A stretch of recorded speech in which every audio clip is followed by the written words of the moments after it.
இடஒதுக்கீட்டை பொறுத்தமட்டில் இன்றைக்கு அதுதான் எந்த காலத்திலும் ஒரு மிக முக்கியமான ஒரு பிரச்சனையாக, அல்லது ஐஐடி போன்ற பெரிய நிறுவனங்களில் கூட இடஒதுக்கீடு என்று வந்துவிட்டால் உடனே உயர் கல்வி நிறுவனங்களில் கொந்தளிக்கின்ற ஒரு போக்கை நம் கண்கூடாக நம்மால் பார்க்க முடிகிறது.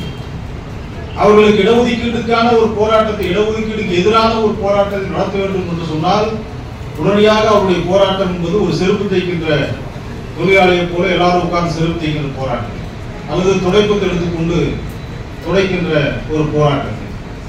இதுதான் அவர்களுடைய எதிர்ப்பு என்பது. அதுதான் எங்களை போன்ற தோழர்கள்லாம் எங்களுடைய அடையாளமாகவே அதுதான் மாறி இருக்கிறது. என்னுடைய தாத்தா ஒரு செருப்பு தைக்கின்ற தொழிலாளி, என்னுடைய அம்மா ஒரு தூய்மை தொழிலாளி, துப்புரவு பணியாளர். அப்போ இவங்கெல்லாம் இப்படி எடுத்துட்டு போராட்டம் பண்ணும்போது நாங்கெல்லாம் இப்படிதான் ஆக முடியுமே அப்படின்னு அவங்க எல்லாம் போராடும் பொழுது அப்ப நாங்கெல்லாம் என்ன செய்யறது? காலம் முழுக்க நாங்க இதுக்காக போராடிட்டு இருக்கிறது, இதுதான் எங்களுடைய அடையாளமாக இருக்கிறது. அப்ப நாங்கெல்லாம் என்ன பண்றது? இந்த காலத்தில் இன்று வரைக்குமே 2 தொழில்கள் மட்டும் மாறவில்லை. ஒன்று கருவறைக்கு சென்று அங்கு பணி செய்யக்கூடிய பார்ப்பனர்களுடைய வேலை, இன்னொன்று கழிவறைக்கு சென்று சுத்தம் செய்யக்கூடிய துப்புரவு பணியாளருடைய வேலை. இந்த 2 இன்னும் சாதிமயமாக தான் இருக்கிறது. இந்த 2மே இதுவரைக்கும் எந்த ஜாதியும் அதை மாற்ற முடியும். கருவறைக்கு உள்ள இருக்கிறவங்க மியூசியம் இருக்கிற சாதியெல்லாம் இங்க மியூசியம் முறுக்கிட்டு இருப்பான். அங்க போய் கருவறைக்கு உள்ள போடா அப்படின்னா நான் போல அப்படின்னா, ஏன்னா அவன் வெளியே நிக்கிறத ஏத்துக்கிறான். அதன் மூலமா என்ன சொல்ல வர்றான்னா, நான் வெளியே நிக்கிறத ஏத்துக்கிறேன், கோயில் கருவறைக்குள்ள போகாம கோயில்ல வெளியே நிக்கிறது நான் ஏத்துக்கிறேன், நீ கோயிலுக்கே வெளியே நிக்கணும் அப்படி ஏத்துக்கோ. நான் கருவறைக்குள்ள போறத நான் எப்படி வேண்டாம் நான் ஒதுக்கிறேனோ அது மாதிரி நீ கோயிலுக்குள்ள வர்றத வேண்டாம் ஒதுக்க அப்படின்னு நினைக்கும். அதுதான் உன்னுடைய சமூக நீதியாக உனக்கான விஷயமாக இருக்க முடியும். அதான் சாதி நீதி. கோபுர தரிசனம் கோடி புண்ணியம். கோபுர தரிசனம் கோடி புண்ணியம். ஏன்னா நீ கோபுரத்தை மட்டும் தரிசிச்சா போகலாம், கோயிலுக்குள்ள போனதுக்கு அவசியமே கிடையாதுப்பா. கோபுர தரிசனம், கோபுரத்தை பார்த்து நீ கும்பிட்டாலே போதும், அது கோடி புண்ணியம் உனக்கு கிடைக்கும் என்கிற ஒரு நிலைமைதான் இன்றைக்கு வரைக்கும். இதுதான் சாதி நீதி என்பது. அப்ப சாதி நீதிக்கு எதிரான விஷயம் தான் சமூக நீதி என்று சொல்லக்கூடிய விஷயம். நீ படிக்கவே கூடாது அப்படின்னு ஒரு ஜாதி கட்டுப்பாடு வைக்கிறான், இல்ல நீ படிக்கலாம் அப்படின்னு ஒரு சட்டம் போட்டு நீ படிக்கிறதுக்கான ஏற்பாடு செய்தால் அதுதான் சமூக நீதியினுடைய அடிப்படை விஷயம். நீ இந்த வேலையை தவிர, செருப்பு தைக்கிறத தவிர, அல்லது நீ தெருக்கூட்டுறதை தவிர எந்த வேலை செய்யக்கூடாது என்பது சாதி நீதி. நீ தெருக்கூட்டுறவனு நீ இன்ஜினியர் ஆகலாம், துப்புரவு பணி செய்யறவனு நீ வழக்கறிஞர் ஆகலாம் என்று சொல்வதுதான் சமூக நீதியினுடைய அடிப்படை. இந்த ஜாதிதான் இந்த தொழிலை செய்வது என்கிற அந்த விஷயத்தை அடித்து நொறுக்குவது. இதற்கான அடித்தளம் தான் எதெல்லாம் மறுக்கிறதோ. எனக்கு முன்பாக பேசிய தோழர் நிலத்தை பற்றி சொன்னாங்க. நிலம் ஒடுக்கப்பட்ட மக்களுக்கு நிலைமை இல்லை. ஏன் நிலம் இல்லை? மனுநீதியினுடைய ஏற்பாடு, மனுநீதி விதித்த கட்டளை, தலித் மக்கள் நிலம் வைத்திருக்க கூடாது. நிலம் மட்டும் வச்சிருக்குன்னு சொல்லலாமே, நீ ஆடு மாடு கூட வைத்திருக்க கூடாது. நீ எது வளர்க்கலாம்னா நாய் பன்றி தான் வளர்க்கணும். ஏன்னா மாடு என்பது கூட அது பால் கொடுக்கக்கூடிய விஷயம், அது ஒரு புனிதமான விஷயமா மாறி. பசுமாடு, எருமை மாடு வேணா வளர்த்துக்கலாம். நீ வளர்க்கிறது எது வளர்க்கணும்னா நாய் பன்றி மட்டும்தான் வளர்க்கணும், கழுதை வேணா வளர்த்துக்கலாம். ஆக நீ ஒரு கௌரவமா பார்க்கக்கூடிய மிருகங்களை கூட நீ வளர்த்து விடக் கூடாது. சிறப்பாக சிங்கப்புலி கரடியெல்லாம் நீங்க வளர்க்க வேண்டியதுனால எவனும் வாங்கி வளர்க்க மாட்டாங்க. ஆனா அவன் கௌரவமா பாக்குறான். பசு ஒரு கௌரவமா, ஒரு புனிதத்துடைய சின்னமா பாக்குறான். அதனால அவன் என்ன செய்யறான்னா அதை ஒரு சாதி நீதியினுடைய அடிப்படையா வைக்கிறான். இதெல்லாம் நீங்க படிக்க கூடாது, நீ நிலம் வச்சிருக்க கூடாது, நீ இந்த வேலையை தான் செய்யணும், இந்த மற்ற வேலைகள் நீ செய்யக்கூடாது என்று இந்த சாதி அமைப்பு எதுவெல்லாம் நீதி என்று சொல்லுகிறதோ அதை அடித்து நொறுக்குவதுதான் சமூக நீதியினுடைய அடித்தளமாக இருக்கிறது. அந்த சமூக நீதியுடைய அடித்தளமாக தான் புரட்சியாளர் அம்பேத்கர் அவர்கள் இந்திய சமூகத்தை பொறுத்த மட்டும் அம்பேத்கரை தவிர்த்து விட்டு நீங்கள் சமூக நீதியை பற்றி பேச முடியாது, தென்னிந்தியாவில் பெரியாரை தவிர நீங்கள் அவரை தவிர்த்து விட்டு நாம் சமூக நீதி பற்றி பேச முடியாது. ஆக சமூக நீதியினுடைய காவலர்களாக இருக்கக்கூடிய இந்த 2 தலைவர்கள் அவர்களுக்கு முன்பாக அப்படின்னா அதுக்கு பிறகு இடஒதுக்கீடு வந்தது கிடையாது. அதற்கு முன்பாகவே இடஒதுக்கீடு என்பது முதலாக ஆங்கிலேய அரசாங்கத்தில் முதலாக வழங்கப்பட்ட இடஒதுக்கீடு இந்தியர்களுக்கான இடஒதுக்கீடு. இந்தியர்களுக்கான, நீங்க எல்லாமே பிரிட்டிஷ்காரங்களே இருக்கிறீங்க, அப்ப நாங்கெல்லாம் எப்பங்க வந்து வேலை செய்யறது, எங்களுக்கு வந்து வேலைகள் கொடுங்க, எங்களுக்கு வந்து வேலை வாய்ப்பு கொடுங்க என்று கேட்கும் பொழுது முதல் இடஒதுக்கீடு வந்து இந்தியர்களுக்கான இடஒதுக்கீடு. அந்த இந்தியர்களுக்கான இடஒதுக்கீட்டை முழுக்க முழுக்க அபகரித்துக் கொண்டவர்கள் பார்ப்பனர்கள் தான், பிராமணர்கள் தான் என்பது மாற்று கருத்து இல்லை. ஆகவேதான் ஒரு கட்டத்துக்கு மேல குரல் வருகிறது. கோலாப்பூர்ல சாகு மகாராஜாவுடைய ஆட்சியில கேட்கிறாங்க, எல்லாம் இருக்கிறது எல்லாமே பிராமணர்களா இருக்கிறாங்க, நாங்கெல்லாம் எங்க போறது, எங்களுக்கு எல்லாம் வேலை வாய்ப்பு எதுவுமே இல்லையா? பிற்படுத்தப்பட்ட மக்கள் வந்து கேள்வி வருகிறது. அந்த பிற்படுத்தப்பட்ட மக்களுடைய கேள்வி வரும் பொழுது அதை பரிசீலித்து இது நியாயமான விஷயம் தான் என்று அதற்கு பிறகு 1919க்கு பிறகுதான் கோலாப்பூருடைய மகாராஜாவுடைய சமஸ்தானத்தில் முதலாக இடஒதுக்கீடு என்பது வழங்கப்படுகிறது. அதற்கு பிறகு 1933 பிரிட்டிஷ் இந்தியாவில் குறிப்பாக மெட்ராஸ் பிரசிடென்சியில சென்னை மாகாணத்தில் இடஒதுக்கீடு என்கிற முறையே நீதி கட்சியுடைய போராட்டங்களுக்கு பிறகு இடஒதுக்கீடு என்பது அமலாக்கப்படுகிறது. இப்படியெல்லாம் அமலாக்கினாலும் கூட அந்த அமலாக்கம் என்பது சரியாக இருந்ததா என்று நாம் பார்த்தோம்னா நிச்சயமா சரியாக சொல்ல முடியாது. அதிலும் குறிப்பாக தலித் மக்களுக்கான இடஒதுக்கீடு எந்த அளவுக்கு சரியாக இருந்தால் அது வந்து ஒரு பேரளவிலான இடஒதுக்கீடாக இருந்ததை தவிர பெரும்பாலும் அந்த இடஒதுக்கீட்டை யாரும் சரியான முறையில் அமல்படுத்தவே இல்லை. அதன் பிறகு பிரிட்டிஷ் ஆட்சி முடிந்து இந்தியா சுதந்திரம் பெற்ற பிறகு அரசியலமைப்பு சட்டத்தை வகுத்ததற்கு பிறகுதான் ஒரு குறிப்பிட்ட அளவில் அவர்களுக்கான இடஒதுக்கீட்டை கண்டிப்பாக நீங்கள் அமல்படுத்த வேண்டிய கட்டாயம் இருக்கிறது என்பதை அன்றைக்கு ஒரு மிகப்பெரிய பல போராட்டங்கள் மூலமாக தான் கொண்டு வந்தார். குறிப்பாக இந்த வேலை வாய்ப்புகளானாலும் கல்வியானாலும் அரசியல் ரீதியான இடஒதுக்கீடாக இருந்தாலும், ஏன்னா நம்ம இடஒதுக்கீடு சொன்னோம்னா இந்த 3 விஷயங்களை முக்கியமா பார்க்கணும். ஒன்று கல்வி, எஜுகேஷன், இரண்டாவது எம்ப்ளாய்மெண்ட், வேலை வாய்ப்புகள், மூணாவது அரசியல். இந்த 3லும் இடஒதுக்கீடு அல்லது சமூக நீதி என்பது கடைபிடிக்கப்படுகிறது. அதைத்தான் இன்றைக்கு வரைக்கும் நாம் பார்த்துக் கொண்டிருக்கிறோம். அது சரியான முறையில் அமலாக்கப்படுகிறதாங்கிறது இரண்டாவது. இன்றைக்குமே அந்த கேள்வி இருந்து கொண்டுதான் இருக்கிறது. இன்றைக்குமே கேள்வி இருந்து கொண்டுதான் இருக்கிறது. ஆனால் சரியான முறையில் அமல்படுத்தப்படவில்லை என்பதுதான் உதாரணம். அப்படி இந்த இடஒதுக்கீட்டை தீர்மானிக்கின்ற பொழுது, குறிப்பாக அரசியல் பிரதிநிதிகளை தீர்மானிக்கின்ற பொழுது அன்றைக்கு அம்பேத்கருக்கும் காந்திக்கும் கூட மிகப்பெரிய போராட்டம் நடந்தது. இந்த இடஒதுக்கீட்டுக்கான அந்த தேர்வு செய்யக்கூடிய அந்த அதிகாரம் பெற்ற நபர்களாக குறிப்பாக தாழ்த்தப்பட்ட மக்களுடைய பிரதிநிதிகளை தேர்வு செய்கின்ற பொறுப்பை தாழ்த்தப்பட்ட மக்களிடம் கொடுக்கணும், நீங்க மற்றவர்களுக்கு கொடுக்க கூடாது. தலித் மக்கள் தவிர மற்ற எல்லாருக்கும் நீங்க அந்த உரிமையை கொடுத்தீங்கன்னா அவங்களுக்கு எவன் சாதகமா இருக்கணும் அவனை மட்டும் தேர்வு பண்ணி வச்சு என்ன செய்வான், ஏதோ உங்க ரெப்ரசன்டேட்டிவ் இருக்கிறாரு பாத்துக்கோங்க என்று சொல்லுவாங்க. அவ்வளவுதான். அண்ணன் திரும்ப வந்துட்டு ஆட்சியிலும் பங்கு அதிகாரத்திலும் பங்கு வேணும்னு கேட்டாரு. ஆட்சியில தான் வேணும்னு சொல்லி இன்னைக்கு வந்து எக்ஸ்ட்ரா ஒரு அமைச்சரை வந்து கொடுத்துட்டாங்க. உயர்கல்வித்துறை அமைச்சரா நம்மளால ஒருத்தரை கொடுத்துட்டாங்க. ஆனா அந்த அமைச்சர் வந்து அவர் கேட்ட ஆட்சிங்கிற பங்குங்கிறது வேற. உங்களுக்கு தானே வேணும், எங்க கட்சியில இருந்து ஒருத்தருக்கு நாங்க கொடுத்துட்டோம், ஏத்துக்கோங்க, புரிஞ்சு போச்சு என்கிற நிலைமைதான் இன்னைக்கும் இருக்கு. ஆக அவங்களே தேர்வு செய்யக்கூடிய ஒரு நிலைமை இருக்கு. அதனாலதான் அம்பேத்கர் சொன்னார், இல்லை இல்லை, நாங்கள் எங்கள் பிரதிநிதிகளை தேர்வு செய்ய வேண்டிய அந்த உரிமை, அந்த அதிகாரம் எங்களுக்கு மட்டும்தான் இருக்க வேண்டும் என்று சொல்லும் பொழுது மகாத்மா காந்தி அவர்கள் கடுமையாக எதிர்த்து மிகப்பெரிய போராட்டங்களை இந்தியா முழுவதும் பல கலவரங்களே நடைபெற்றது. பிரிட்டிஷ் இந்தியாவுடைய ஆட்சியில முதலாம் வட்டமேஜை மாநாடு, இரண்டாம் வட்டமேஜை மாநாடு என்று லண்டனில் நடைபெற்ற அந்த மாநாடுகளை பற்றி நாம் கேள்விப்பட்டிருக்கிறோம். மாநாடுனா இப்ப நடத்துற மாதிரி 1 லட்சம் பேர் 2 லட்சம் பேர் அப்படி திரட்டுறதால பிரதிநிதிகள் உட்கார்ந்து பேசக்கூடிய ஒரு ஏற்பாடு. அந்த வட்டமேஜை மாநாட்டில் தலித் மக்களுக்கான அரசியல் அதிகாரம் பற்றி பேசும்பொழுது தலித் மக்களுக்கான பிரதிநிதிகளை தேர்வு செய்ய வேண்டிய அந்த அதிகாரம் தலித் மக்களுக்கு தான் இருக்க வேண்டும், மற்றவர்களுக்கு இருக்கக்கூடாது. 2 வாக்குகள் தலித்கள் செலுத்த வேண்டும். ஒன்று பொது வேட்பாளரை தேர்வு செய்வதற்கு, இரண்டாவது தலித் மக்களுடைய பிரதிநிதிகளை தேர்வு செய்வதற்கு 2 வாக்குகளை செலுத்துவதற்கு அவர்களுக்கு உரிமை வேண்டும், அதிகாரம் வேண்டும் என்று அம்பேத்கர் அன்றைக்கு வலியுறுத்திய பொழுது இல்லை இல்லை, இப்படி ஒன்று கொடுத்தால் அது நிரந்தரமாக பிரித்து விடுவார்கள், இது வந்து ஏற்பாடே மோசமானது, இந்தியர்களுடைய ஒற்றுமையை சீர்குலைப்பதற்காக அம்பேத்கர் சதி செய்கிறார் என்கிற குற்றச்சாட்டை அன்றைக்கு அம்பேத்கர் மீது காந்தியடிகள் முன்வைத்தார்.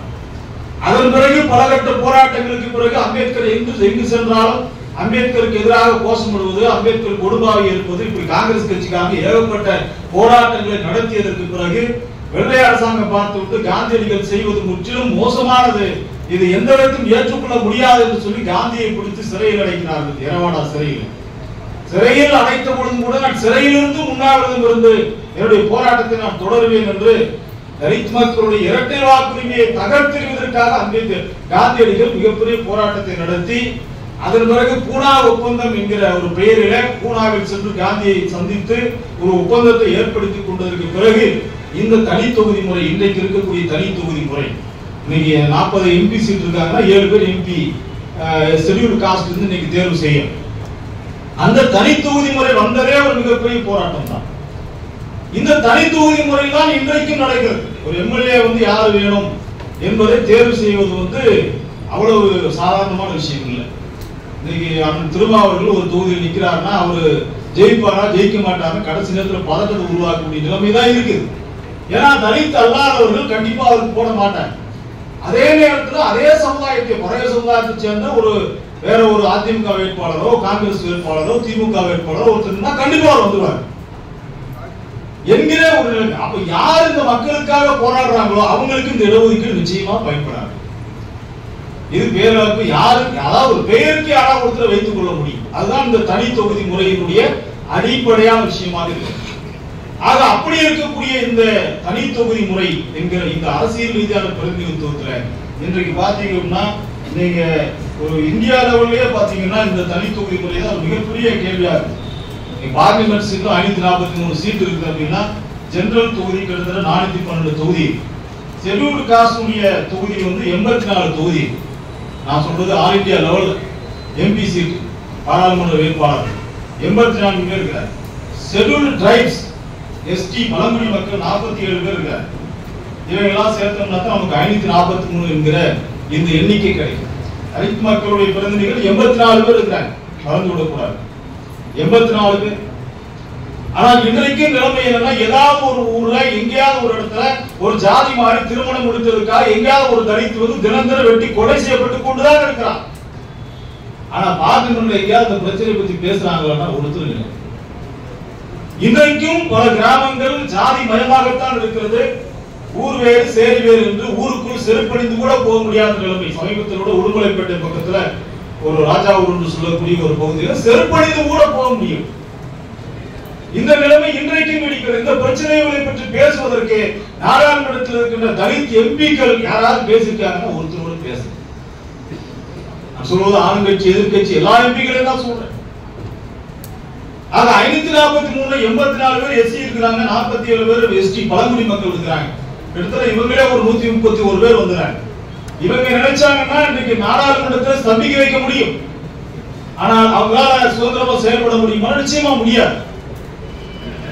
இன்றைக்கு நம்முடைய தமிழ்நாட்டுடைய நிலைமை என்ன? தமிழ்நாட்டில் எங்கேயாவது ஒரு இடத்துல எப்படியாவது ஒரு பிரச்சனை நடந்து கொண்டு தினந்தோறும் ஒடுக்கப்பட்ட மக்களுடைய பிரச்சனைகளை தொடர்ந்து நாம் பார்த்து கொண்டுதான் இருக்கு. அது முகநூல், வாட்ஸ்அப் இந்த மாதிரியான இந்த டிஜிட்டல் யுகத்துல டெய்லி ஒரு சம்பவம் இருந்தா கூட உடனுக்குடன் செய்தி வெளியே வரத நம்ம பார்க்க முடியும். இந்த ஒரு நிலைமையிலும் கூட தலித் எம்எல்ஏக்கள் இங்கிருந்து சட்டசபைக்கு தேர்வு செய்யப்படுறாங்க. எந்த அடிப்படையில் தேர்வு செய்யப்படுறாங்கன்னா அவன் எஸ்சிங்கிறதுனால மட்டும்தான் தேர்வு செய்யப்படுறான். அதை புரிஞ்சுக்கணும். எஸ்சி என்கிற ஷெட்யூல்டு காஸ்ட் என்கிற அடிப்படையில் தான் அவர் பிரதிநிதியாக தேர்வு செய்யப்படுகிறார். ஏன்னா தலித் மக்களுக்கு அவர்களுக்கு இடஒதுக்கீடு என்பது அவர்களுக்கு குறிப்பாக அவர்களுக்கு மட்டுமே சேர வேண்டும் என்கிற ஒரு கூடுதல் ஏற்பாடு தான். இன்னொரு விஷயத்தை நம்ம பார்க்கணும். எஸ்சி தொகுதியை தாண்டி பொது தொகுதியிலே நிப்பாட்டலாம். தலித் மக்களுடைய எம்பிக்களா அல்லது எம்எல்ஏக்களா பொது தொகுதியில அவங்க நிக்கலாம், எஸ்சி தொகுதியில அவங்க நிக்கலாம். தலித் மக்களுக்கு அப்படி ஒரு சிறப்பு ஏற்பாடு. அவ விரும்பினா எஸ்சி தொகுதியில் நிக்கலாம், விரும்பினா பொது தொகுதியில் கூட நிக்கலாம். ஆனா பொது தொகுதியை சேர்ந்தவர் எஸ்சி தொகுதியில நிக்க முடியாது. ஏன்னா இது எஸ்சி தொகுதி அவர்களுக்கு மட்டுமே ஒரு ஏற்பாடாக இருக்கக்கூடிய ஒரு விஷயம்.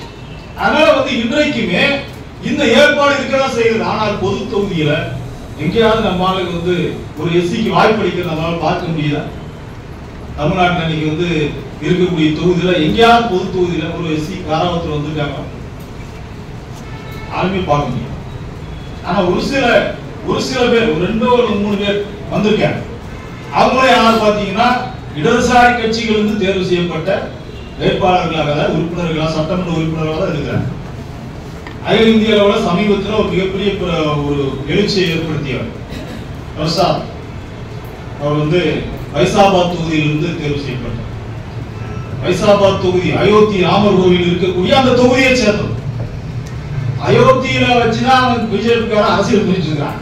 ஆனா அயோத்தி தொகுதி பொது தொகுதி.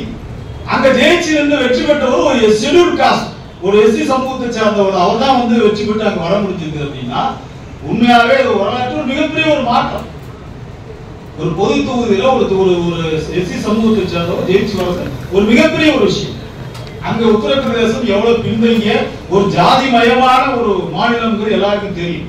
ஆனா உத்தரப்பிரதேசத்தில் கூட ஒரு பொது தொகுதியில ஒரு எஸ்சி சமுதாயத்தை சேர்ந்ததுக்கு வாய்ப்பு கிடைக்குது. தமிழ்நாட்டில் என்ன நிலைமை அப்படிங்கிறது நம்ம தான் பார்த்துட்டு தான் எல்லா கட்சிகளும் தான் சொல்றோம். குறிப்பிட்ட கட்சி எந்த கட்சியுமே சொல்லலாம், எல்லா கட்சிகளும் சேர்த்து தான் சொல்லுவோம். ஆக இப்படி இருக்கக்கூடிய ஒரு நிலைமையில தான் நாம சமூக நீதியை பற்றி பேசும்போது அரசியலில் இடஒதுக்கீடு இருக்கிறது, கல்வியில் வேலை வாய்ப்பு எவ்வளவு இருக்கு அப்படிங்கிறத பத்தி நம்ம துல்லியமா சொல்ல முடியாது. ஏன்னா இன்னைக்கு வேலை வாய்ப்புகள் பாத்தீங்கன்னா இன்னைக்கு அரசாங்க வேலை வாய்ப்புகள் கிட்டத்தட்ட இருக்கிற வேலை வாய்ப்புகள் பட்டியல் போட்டு அது எத்தனை பெர்சன்டேஜ் அரசாங்க வேலை வாய்ப்புகள் பார்த்தோம்னா 25% கூட கிடையாது. 20% தான் அரசாங்க வேலை வாய்ப்பு, இது எல்லாமே தனியார் துறை தான். ஆனா தனியார் துறைக்கு ஸ்பெஷல் காம்பனன்ட் ஜோன் சொல்லி அவங்க பிரிச்சு வந்து எல்லாத்துக்குமே எல்லாமே கொடுக்குறாங்க. அரசாங்கமே எல்லாமே கொடுக்குது. அவங்க நிலம் கொடுக்குறான், தண்ணீர் கொடுக்குறான், எல்லா வசதியும் மின்சாரம் கொடுக்குறான், எல்லாமே ஏற்படுத்துறான். ஆனா அங்க இடஒதுக்கீடு மட்டும் கிடையாது. தனியார் துறையில இடஒதுக்கீடு கிடையாது. அது ஐஐடி ஆனாலும் சரி, அது பெரிய பெரிய கம்பெனிகளாக இருந்தாலும் சரி, ஐஐடி கூட இடஒதுக்கீடு கொடுத்துருவாங்க. ஆனா பெரிய பெரிய நீங்க வந்து ஐடி கம்பெனிகள்ல இன்னைக்கு வரைக்குமே இடஒதுக்கீடு பத்தி நம்ம பேசவே முடியாது. இன்றைக்கு அரசியலை தீர்மானிக்கக்கூடிய ஊடகம், மீடியா, ஊடகத்துறையில எங்க இடஒதுக்கீடு பத்தி நம்ம பேச முடியுதா? ஒவ்வொரு நீங்க சன் டிவி இருந்து எல்லா டிவியும் கணக்கு எடுத்து எத்தனை பேர் இருக்கீங்கப்பா, அதுல ஷெட்யூல் காஸ்ட் எத்தனை பேருப்பான ஒரு கணக்கு எடுத்தோம்னா நிச்சயமா அதுல ரிசர்வேஷன் எதுவுமே கிடையாது. ஆனா வேலை வாய்ப்புகள் அரசியலை தீர்மானிக்கக்கூடிய இடமா இன்றைக்கு மீடியா இருக்கிறது. தனியார் பள்ளிகள் வந்து விட்டது. அரசு உதவி பெறும் பள்ளிகள் இடஒதுக்கீடு இருக்கு, தனியார் பள்ளிகள்ல இடஒதுக்கீடு இல்லை, தனியார் கல்லூரிகள்ல இடஒதுக்கீடு இல்லை, தனியார் பல்கலைக்கழகங்கள்ல இடஒதுக்கீடு இல்லை. ஆக இடஒதுக்கீடு என்பது எங்க இருக்குன்னா 20%. அதுவும் எங்க இருக்குன்னா அரசாங்கத்துடைய இடஒதுக்கீடு 20% தான் வேலை வாய்ப்புகளுக்கான இடஒதுக்கீடு இருக்கு. அதே போல கல்வியில எஜுகேஷன்ல இன்னைக்கு வந்து நம்ம பார்க்கணும், நிறைய கேந்திர வித்யாலயா அது நிறைய ஏகப்பட்ட இன்ஸ்டிடியூஷன் இருக்கு. அங்கெல்லாம் இடஒதுக்கீடுக்கான இடஒதுக்கீடு இல்லை. எங்க இருக்கு? அரசு துறை சார்ந்துதான் இருக்கு. இப்போ வந்து சில ஸ்பெஷல் திட்டங்களை கொண்டு வந்து 25% ஷெட்யூல் காஸ்ட் மாணவர்களுக்கு முன்னுரிமை கொடுக்கணும்னு சொல்றாங்க. அது எத்தனை இடங்கள் அமலாகி இருக்குன்னு நமக்கு தெரியும். ஆக கல்வியில் இடஒதுக்கீடா இருக்குதா அப்படின்னா கல்வியில் 80% தனியார் வசம் இருக்குது, அங்க இடஒதுக்கீடு இல்லை. வேலை வாய்ப்பு தனியார் வசம் இருக்குது, அங்க இடஒதுக்கீடு இல்லை. அரசியல் மட்டும் கரெக்டா இடஒதுக்கீடு வந்துடும். ஏன்னா தவிர்க்க முடியாது, 5 வருஷத்துக்கு ஒரு தடவை தேர்வு செஞ்சுதான் ஆகணும். அது எஸ்சி ரிசர்வ் தொகுதியில எஸ்சி தான் நிக்கணுங்கிற கட்டாயம் இருக்கிறதுனால அதை கொடுத்துறாங்க, வேற வழி இல்லாம கொடுத்துறாங்க. ஒருவேளை வருங்காலத்தில் அதையும் கூட கை வச்சாலும் வைப்பாங்க, சொல்ல முடியாது. ஆக இந்த ஒரு நிலைமையில் தான் அரசியல், கல்வி, வேலை வாய்ப்பு என்கிற இந்த 3 விஷயங்களில் இந்த இடஒதுக்கீடு என்பது இருக்கிறது நாம் பார்க்கிறோம். இந்த 3 விஷயங்களுக்கு இடஒதுக்கீடு என்பது குறிப்பா கல்வியிலும் வேலை வாய்ப்பிலும் அது பெர்சன்டேஜ் படி பார்த்தோம்னா 20% கூட வேலை வாய்ப்புகள் அவ்வளவுதான் 20% தான் இருக்குது. 80% தனியார் மயமாகிவிட்டது. அந்த தனியார் மயத்தை பத்தி பேசுறதுக்கு இன்றைக்கு நம்முடைய தலைவர்கள், தனித்தலைவர்களே பாத்தீங்கன்னா தனியார் மயத்தில் இடஒதுக்கீடுங்கிற கோரிக்கையை முன்வைச்சு போராட்டங்கள் முன்னெடுக்க தோழர்னா அதெல்லாம் பாத்துக்கிறோம். இப்போதைக்கு நம்ம இருக்கிற கவர்மெண்ட் இடஒதுக்கீடு என்னங்கிறத பேசுவோம். தனியார் துறை இடஒதுக்கீடு பத்தி பேசுறதுக்கு பெரிய பெரிய கட்சிகள், பெரிய பெரிய தலைவர் சொல்லிக்கிறவங்க கூட தனியார் துறை இடஒதுக்கீடுக்கு பேசுறதுக்கு தயாராக இருக்கு. இந்த நிலைமையில் தான் இன்றைக்கு வந்து இடஒதுக்கீட்டு உள்ஒதுக்கீடு என்பது இன்றைக்கு ஒரு மிக முக்கியமான தலித் மக்களுக்கு உள்ளாகவே ஒரு மிக முக்கியமான விவாதங்களை ஏற்படுத்தக்கூடிய ஒரு பிரச்சனையாக இன்றைக்கு மாறி இருப்பதை நாம் பார்க்க முடிகிறது. ஒரு காலத்தில் பார்த்தீங்கன்னா தலித் மக்கள்லாம் எல்லாருமே ஒண்ணு என்கிற அந்த அடிப்படையில் தான் வந்து எல்லாருமே ஒன்று சேர்ந்தாங்க. அதுல வந்து பல்லருக்கு தனியா, பறையருக்கு தனியா, சக்கிலியருக்கு தனியா, இன்னைக்கு நவீனமா சொல்லணும்னா தேவேந்திர உலகாளர், ஆதி திராவிடர், அருந்ததியர் இப்படி தனித்தனியா அப்படியெல்லாம் இயக்கங்கள்லாம் கிடையாது. தலித் பேந்தர் ஆஃப் இந்தியா மதுரையில், நான் மதுரையிலிருந்து தான் வரேன். மதுரையில அந்த இயக்கம் தொடங்கும் பொழுது மாவீரர் மலைச்சாமி, அண்ணன் மலைச்சாமி ஒரு அட்வொகேட், அவர் தான் பொறுப்பெடுத்து அந்த இயக்கத்தை தொடங்குறார், டிபிஐ. அதான் பின்னாடி அந்த திருமாவளவன் வந்த பிறகு விடுதலை சிறுத்தைகளாக மாறுகிறது. அன்றைக்கு ஒடுக்குமுறை என்பது கொடூரமாக இருந்தது. குறிப்பாக முக்குளத்தோர் சமுதாயம், அங்க இருக்கின்ற ஆதிக்க சாதிகள், அவங்களுடைய ஒடுக்குமுறை மிக கொடூரமாக இருக்கும் பொழுது அந்த ஒடுக்குமுறை எதிர்க்கின்ற களத்துல நீ பறைய மட்டும் வா, பல்ல மட்டும் வா, சக்கிலியை மட்டும் வா அப்படின்னு கூப்பிடல, எல்லாரும் வாங்கடா, முன்னாடி பண்ணா என்று அம்பேத்கருடைய கொள்கையின் அடிப்படையில் அன்றைக்கு அணிதிரட்டாங்க. அப்படிதான் இந்த இயக்கங்கள் உருவான. என்றைக்கு அப்படி உருவான ஒரு எழுச்சி என்பது குறிப்பாக அம்பேத்கர் நூற்றாண்டு விழாவுக்கு பிறகு ஏற்பட்ட தமிழ்நாட்டில் ஏற்பட்ட எழுச்சி என்பது ஒரு மிகப்பெரிய ஒரு தலித் அரசியல் எழுச்சி என்பது ஏற்பட்டது. அந்த எழுச்சியினுடைய விளைவாக தான் பல இயக்கங்களும் உருவான. தலித் பேந்தர் ஆஃப் இந்தியா என்கிற இயக்கம் மகாராஷ்டிராவில் தொடங்கப்படும் பொழுது கூட அந்த இயக்கம் அம்பேத்கர் நூற்றாண்டு விழா எழுச்சிக்கு பிறகு அந்த இயக்கமே ஒரு மிகப்பெரிய ஒரு வீரியத்தோடு எழுகிறது, உருவாக்கப்படுகிறது. ஆக அப்படி உருவான இயக்கங்கள் ஒரு குறிப்பிட்ட கட்டத்துக்கு மேல போகும் பொழுது பாத்தீங்கன்னா அரசியல் ரீதியாக உற்சாதிகளாக பிரிந்து உற்சாதிகளின் அடிப்படையில் மக்களை அமைப்பாக்க வேண்டிய நிலைமைக்கு தள்ளப்பட்டு விட்டார்கள் என்கிற ஒரு மோசமான ஒரு உண்மையை நாம் ஏற்றுக்கொண்டுதான் ஆகும். ஏன்னா அந்த இடஒதுக்கீட்டை பற்றி பேசும் பொழுது, அதில் உள்ஒதுக்கீட்டை பற்றி பேசும் பொழுது இன்றைக்கு உள்ஒதுக்கீட்டுடைய பிரச்சனைகள் என்ன என்பதை நாம் பேச வேண்டிய அவசியம் என்பது இருக்கு. குறிப்பாக இன்றைக்கு அருந்ததியர் மக்களுக்கு உள்ஒதுக்கீடு 3% வழங்கப்பட்டது. எப்பொழுது? 2009 கலைஞர் அவர்கள் முதலமைச்சராக இருந்த பொழுது அன்றைக்கு வழங்கப்பட்டது. இந்த கோரிக்கையை முன்வைத்தது யார்? அருந்ததியர் சமூக இயக்கங்களை தாண்டி அரசியல் ரீதியாக இந்த கோரிக்கையை முன்வைத்தவர்கள் மார்க்சிய கம்யூனிஸ்ட் கட்சி என்கிற கட்சியினுடைய தோழர்கள் தான் இந்த கோரிக்கையை முன்வைத்து ஒரு மிகப்பெரிய ஒரு போராட்டத்தை நடத்தினார்கள்.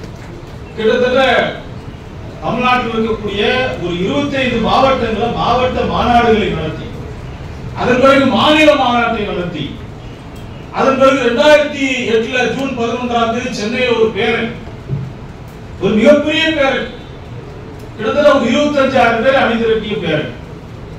அந்த பேரணி வருகின்ற பொழுது எனக்கு எல்லாம் நன்றாக நினைவு இருக்கிறது. தோழர் ஆதவன் திருச்செல்வியா, தோழர் தமிழ்ச்செல்வன் அவர்கள் போன்றவர்கள்லாம் அங்க அந்த அம்பேத்கர் பெரியார் சிலையிலிருந்து ஊர்வலமா போகும்போது தாமுக சார்பா நின்று கொண்டு பேரணி வெல்லட்டும், உள்ஒதுக்கீடு கிடைக்கட்டும் என்று முழக்கம் கொடுத்து கொண்டிருந்தார். தாமுக மட்டும் இல்ல, சிஐடியு, எஸ்எஃப்ஐ மாணவர் சங்கம், டைபி, ஜனநாயக மாதர் சங்கம் எல்லா அமைப்புகளுமே அங்கிருந்து அதற்கான ஒரு வலுவான ஒரு ஆதரவை கொடுத்தாங்க. அது அடிப்படையில் கலைஞர் அவர்கள் அந்த பேச்சுவார்த்தை கூப்பிட்டுருந்தாரு. உடனே கலைஞர் அவர்கள் கூப்பிட்ட உடனே தோழர் என் வரராஜன் அவர்கள் என்னையும் உடன் அழைத்து சென்றார். நாங்கள் உட்கார்ந்து பேசினோம். அப்ப இந்த இடஒதுக்கீட்டில் உள்ஒதுக்கீடு வேணும் என்கிற அந்த கோரிக்கை நாங்கள் வலியுறுத்தும் பொழுது கலைஞர் உடனடியாக சொன்னது, இந்த இடஒதுக்கீடுல நீங்க உள்ஒதுக்கீடு கேட்குறீங்க, 18% இடஒதுக்கீட்டுல தான் நான் உள்ஒதுக்கீடு கொடுக்கணும்.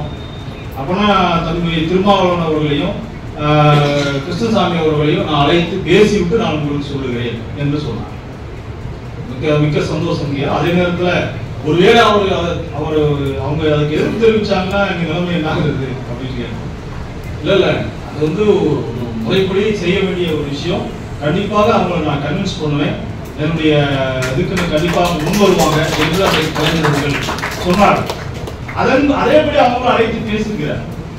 பேசியதற்கு பிறகு அனைத்து கட்சி கூட்டத்தை ஏற்பாடு செய்து பேசினார். அப்படி பேசும் பொழுதுதான், தனியாக பேசும்போது சரி என்று சொல்லிவிட்டு அனைத்து கட்சிகளையும் கூட்டி பேசும் பொழுது இந்த உள்ஒதுக்கீட்டை நான் எதிர்க்கிறேன், உள்ஒதுக்கீடு கொடுக்கின்ற நாளை தலித் மக்களுடைய கருப்பு நாள் என்று சொல்லிவிட்டு புதிய தமிழகம் கட்சியுடைய தலைவர் கிருஷ்ணசாமி அந்த அரங்கத்தை விட்டு கூட்டத்தை விட்டு வெளியேறி சென்றார். ஆனால் உள்ஒதுக்கீடு கொடுப்பதில் இருக்கின்ற சிக்கல்கள் எல்லாம் எடுத்து சொல்லிவிட்டு இதையும் தாண்டி நீங்கள் கொடுத்தால் நான் கண்டிப்பாக ஆதரிக்கிறேன், முதலில் கையெழுத்துகிறேன் என்று சொல்லி அவன் திருமாவளவன் அவர்கள் அன்றைக்கு அந்த இடஒதுக்கீட்டை ஏற்றுக்கொண்டார். அது உண்மையாக ஒரு மிகப்பெரிய ஒரு மாற்றத்தை ஏற்படுத்தி அனைத்து கட்சிகள், எல்லா கட்சிகளுமே, பிஜேபி காரங்க கூட இருந்தாங்க, எல்லா கட்சிகளுக்காக சேர்ந்து இணைந்து அந்த முடிவை எடுத்து அந்த உள்ஒதுக்கீட்டுக்கான உடனே கொடுக்கல. அப்ப நீங்க ஒரு ஆய்வு நடத்துங்க, உள்ஒதுக்கீடு சம்பந்தமா அருந்ததியர் எத்தனை பெர்சன்டேஜ் இருக்காங்க, நீங்க வந்து 6% கேக்குறீங்க, அவங்க எத்தனை பெர்சன்டேஜ் இருக்காங்க பார்த்துட்டு போங்க, அவர்களுக்கு எத்தனை பெர்சன்டேஜ் அனுபவிச்சிருக்காங்கன்னு பாருங்க என்று ஒரு ஆய்வு நடத்தி அந்த ஆய்வின் அடிப்படையில் பார்க்கும்போது பல உண்மையான விவரங்கள் வெளியே வரும். அதுல பாத்தீங்கன்னா குறிப்பாக அருந்ததியர்கள் கல்வி நிலையங்கள்ல மருத்துவ கல்வியில எத்தனை பேர் அவங்க அனுபவிச்சிருக்கிறாங்க என்று பார்க்கின்ற பொழுது மருத்துவ கல்லூரியில ஒரு ஆண்டுக்கு 6 அல்லது 7 பேர் தான் சொல்ல முடிகிறது. அது அவர்களுடைய பெர்சன்டேஜ்ல ஒட்டுமொத்த தலித் மக்களுடைய பெர்சன்டேஜ்ல 0.75% தான், 0.75 தான். என்ஜினியரிங் கல்லூரிகளில் 0.85% தான் அவர்கள் அனுபவித்திருக்கிறார்கள். வழக்கறிஞருக்கான சட்ட படிப்புல 0.85 தான் அவர்கள் அனுபவித்திருக்கிறார்கள். ஏபிசிடி என்கிற வேலை வாய்ப்புகளில் அறிஞர்களுடைய இடங்கள் எவ்வளவு இருக்கு என்று சொன்னால் ஏ என்று சொல்லக்கூடிய கேட்டகரியில அவர்கள் 0.5% கூட வரவில்லை. ஆனால் அவர்கள் இருப்பது 3%. 3% ஜனார்த்தனம் கமிஷன் சொல்கிறது. அதில் சில மாறுபட்ட கருத்துக்கள் இருக்கிறது. 3% என்பது இருக்கின்றவர்கள் 0.75% கூட அனுபவிக்கவில்லை மெடிக்கல் காலேஜ்ல. அதே போல இன்ஜினியரிங் காலேஜ்ல 0.85 கூட அவங்க அனுபவிக்கல. அதே மாதிரி ஏ கிரேட்ல பாத்தீங்கன்னா 0.5% தான், பி கிரேட்ல 0.65 தான், சி கிரேட்ல 0.95, டி கிரேட்ல அருந்ததியர்கள் எத்தனை பெர்சன்டேஜ் அனுபவிச்சிருக்காங்கன்னு பார்த்தோம்னா அவங்க அனுபவிக்க வேண்டிய 3% கூடுதலாக டி கிரேட்ல கிட்டத்தட்ட 9% அனுபவிச்சிருக்காங்க. ஏன் 9% அனுபவிச்சிருக்காங்கன்னா துப்புரவு பணியாளர்கள் மிக அதிகமா இருக்கு. மாநகராட்சிகளில் இருக்கக்கூடிய ஊழியர்கள் துப்புரவு பணியாளர்கள் இந்த சமுதாயத்தை சேர்ந்த அதிகமா இருக்கனால அது கூடுதலா இருக்கு. ஆக இந்த உண்மைகளை எல்லாம் பட்டியலிட்டு இதுவரைக்கும் ஒருத்தர் கூட உயர்நீதிமன்ற நீதிபதியா வரல, மாவட்ட நீதிபதியா கூட யாருமே வரல, நீதித்துறையில ஒரு பங்கு 0, பல்கலைக்கழகத்தில் துணைவேந்தரா ஒருத்தர் கூட வரல, செனட் மெம்பர் கூட யாருமே இல்ல, சிண்டிகேட் மெம்பர் யாருமே இல்ல என்கிற விவரங்கள் எல்லாம் எடுக்கிறார். வேலை வாய்ப்புகள் என்ன நிலவரம், அதே மாதிரி எம்எல்ஏ எத்தனை பேர் இருக்கிறாங்க, 44 தொகுதிகள், அது எஸ்சி தொகுதி 42 தொகுதி, ஒரு 6% நாங்க கேட்டோம். அப்ப 6% படி பார்த்தா 14 தொகுதி கிடைச்சிருக்கிறோம். இல்ல 3% நீங்க சொல்றது போல வச்சுக்கிட்டா கூட 7 எம்எல்ஏ தொகுதியாக கிடைச்சிருக்கணும், எம்பி தொகுதி 1ஆக கிடைத்திருக்கணும். ஆனால் அப்படி கிடைக்கவில்லை. 3 தொகுதி அல்லது 2 தொகுதி தான் எம்எல்ஏக்களே கிடைக்குது, எம்பி தொகுதி அதுவும் கிடைக்கிறதே கிடையாது என்கிற புள்ளி விவரங்கள்லாம் சேகரித்த பிறகுதான் சரி இதில் ஒரு நியாயம் இருக்கிறது, அவர்கள் கேட்பது நியாயமான கோரிக்கை என்கிற அடிப்படையில் தான் அந்த உள்ஒதுக்கீட்டை கலைஞர் அவர்கள் ஏற்றுக்கொண்டு அதற்கான அரசாணையை இன்றைய முதலமைச்சராக இருக்கின்றவர் சட்டமன்றத்தில் நிறைவேற்றி அந்த அரசாணையின் மூலமாக இடஒதுக்கீடு சட்டம் வந்தது. சமீபத்தில் ஆகஸ்ட் 1 இந்த உச்ச நீதிமன்றத்தின் இந்த தீர்ப்பை எதிர்த்து மேல்முறையீட்டுக்கு போனார். யாரே டாக்டர் கிருஷ்ணசாமி போனார். ஏன்னு சொன்னால் இங்க இருக்கக்கூடிய இந்த இடஒதுக்கீடு மாதிரியே ஏற்கனவே நாங்க இந்த கேட்டதுடைய மாடலே பாத்தீங்கன்னா ஆந்திராவிலையும் பஞ்சாப்லையும் இந்த இடஒதுக்கீடு ஏற்கனவே வழங்கப்பட்டது. பஞ்சாப்ல 1975 காங்கிரஸ் கவர்மெண்ட் கொடுத்தது. அதே மாதிரி ஆந்திராவில் 2000 கொடுக்கப்பட்டது. ஆந்திராவில் 2000 கொடுக்கப்பட்ட ஒண்ணு அங்க உள்ள இன்னொரு சப்காஸ்ட் வந்து அந்த இடஒதுக்கீட்டை எதிர்த்து அவங்க சுப்ரீம் கோர்ட்ல ஃபைல் பண்றாங்க. அந்த இடஒதுக்கீடு ரத்து செய்யப்படுகிறது. 2004 ரத்து செய்யப்படுகிறது. 4 வருஷம் தான் இருந்தது. ஆனா இங்க ரத்து செஞ்ச உடனே, ஆந்திராவில் ரத்து செஞ்ச உடனே பஞ்சாப்ல 75 இருந்து இருந்த இடஒதுக்கீடு அதுவும் ரத்தாயிருக்கு. ஏன்னா ஒரு மாநிலத்தில் நீங்க ரத்து செய்யப்பட்டாலே உச்ச நீதிமன்ற தீர்ப்பு ஒரு மாநிலத்தில் ரத்து செஞ்சாலும் இன்னொரு மாநிலத்தில் எப்படி இருக்க முடியும், அதனால அங்கேயே ரத்து செய்யப்படுது. ஆக அந்த பஞ்சாப் அரசாங்கம் மீண்டும் என்ன செய்யறதுன்னா சட்டமன்றத்தில் ஒரு மசோதாவின் மூலமாக சட்டத்தை நிறைவேற்றி அவர்கள் புதிதாக ஒரு சட்டத்தை இயற்றி நாங்கள் அங்க இருக்கக்கூடிய மசாபி சீக்கியர்கள் வால்மீகி என்று சொல்லக்கூடிய சமுதாயம் இவர்களுக்கு அந்த உள்ஒதுக்கீட்டை வழங்குகிறார்கள். ஆந்திராவில் ரத்து செய்யப்பட்டதோடு நிற்கிறது. ஆந்திராவில் அதற்கான போராட்டங்கள் நடைபெற்றுக் கொண்டிருக்கிறது. இந்த சூழ்நிலையில் ஆந்திராவுடைய வழக்கை எதிர்த்து ஆந்திராவில் இருக்கக்கூடிய பாதிக்கப்பட்ட மக்கள் சார்பாக வழக்கு போடப்பட்டு அது விசாரணைக்கு வருகின்ற பொழுது அருந்ததியருடைய வழக்கும் விசாரணைக்கு வருகிறது. உச்ச நீதிமன்றத்தில் டாக்டர் கிருஷ்ணசாமி அவர்களுடைய போட்ட அந்த வழக்கின் அடிப்படையில் அதன் பிறகு அதை ஆய்வு செய்து கடந்த ஆகஸ்ட் 1 தீர்ப்பு வழங்கினார்கள். என்னவென்று சொன்னால் ஏற்கனவே தடை செய்யப்பட்டது எதன் அடிப்படையில் பார்த்தீங்கன்னா இவங்க எல்லாமே ஒரு ஹோமோஜீனியஸ் கம்யூனிட்டி, எஸ்சி எல்லாமே ஹோமோஜீனியஸ். அவங்களை பிரிப்பதற்கு உங்களுக்கு மாநில அரசுக்கு எந்த அதிகாரம் கிடையாது.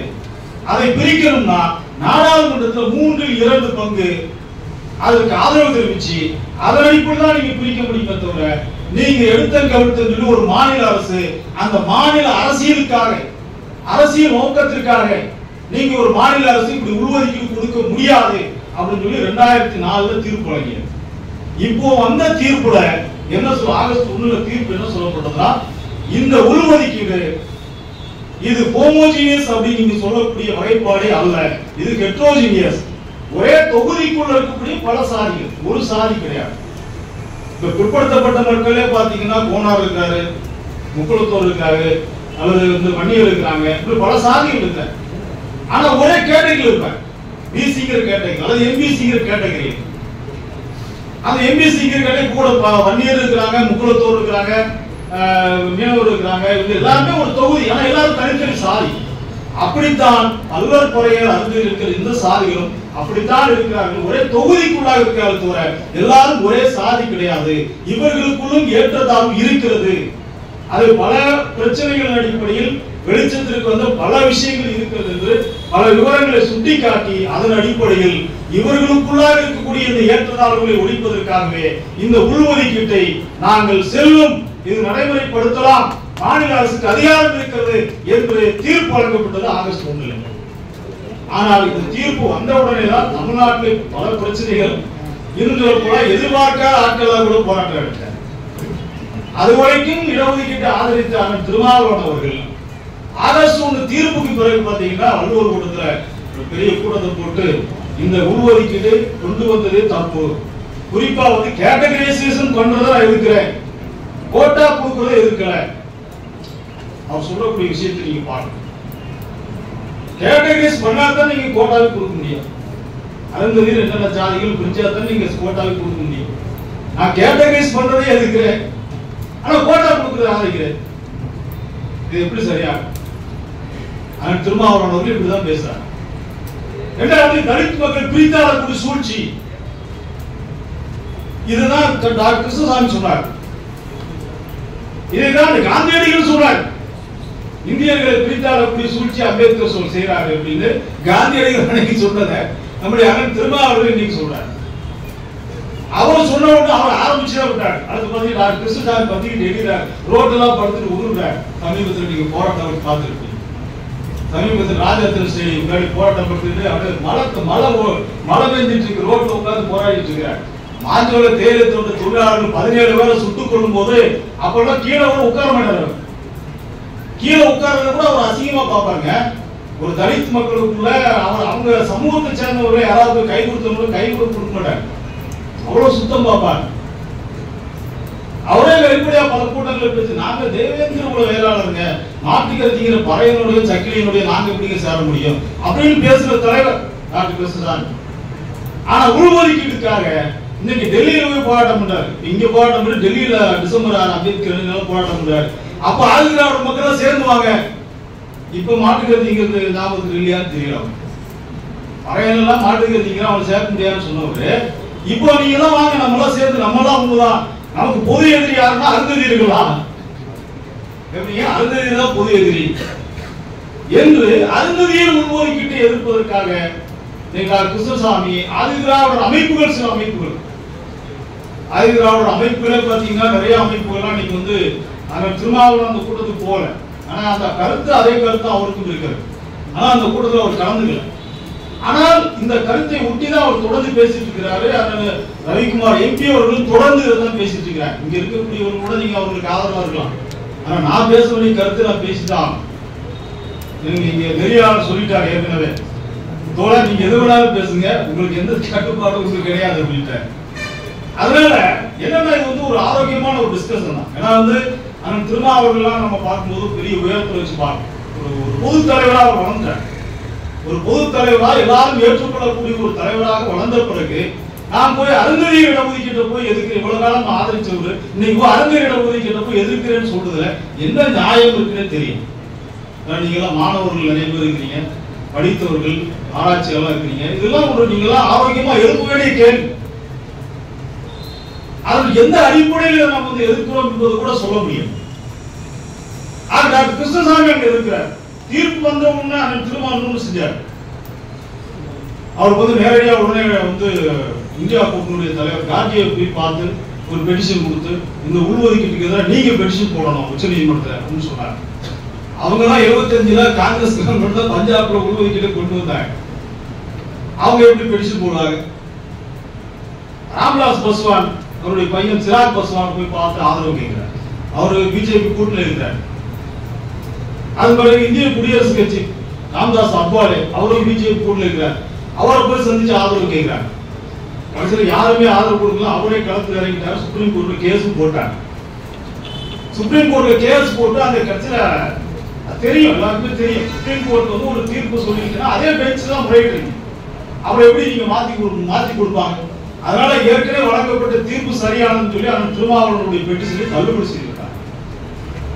என்ன பிரச்சனைனா இன்றைக்கு இந்த உள்ஒதுக்கீடுங்கிற பிரச்சனை பாத்தீங்கன்னா ஒரு தலித் மக்களுக்குள்ள ஒரு நீரு பூத்த நெருப்பாக இவ்வளவு நாள் நண்பர்களாக ஒரு கருத்தொற்றுமை உள்ள தோழர்களாக இருந்தவங்க கூட பாத்தீங்கன்னா இந்த உள்ஒதுக்கீடு பிரச்சனையில அப்படியே தனிச்சு நிக்கிறாங்க. நீங்க வேற நாங்க வேற, ஆதிக்கசாரிக்காரன் நம்ம அடிக்கிறான், அவனை எதிர்க்கும் போது எல்லாரும் சேர்ந்து நிக்கணும். அதெல்லாம் விட்டுட்டாங்க. அது சாதி வர்ணாசிரமத்தை உருவாக்கிய இந்த ஜாதிய கட்டமைப்பு எதிர்க்கிற நம்முடைய பங்கு எப்படி இருக்கணும் அதை பத்தி எல்லாம் விட்டுட்டாங்க. எல்லாமே தனியார் மயமாயிட்டு இருக்குது. தனியார் துறையில் எல்லாமே கல்வி நிலையங்கள் வேலை வாய்ப்பு எல்லாம் போச்சு. அதை எதிர்க்கிறதுக்கு என்ன சேர்த்து வச்சிருக்கிறோம் அதை பத்தி எல்லாம் விட்டுட்டாங்க.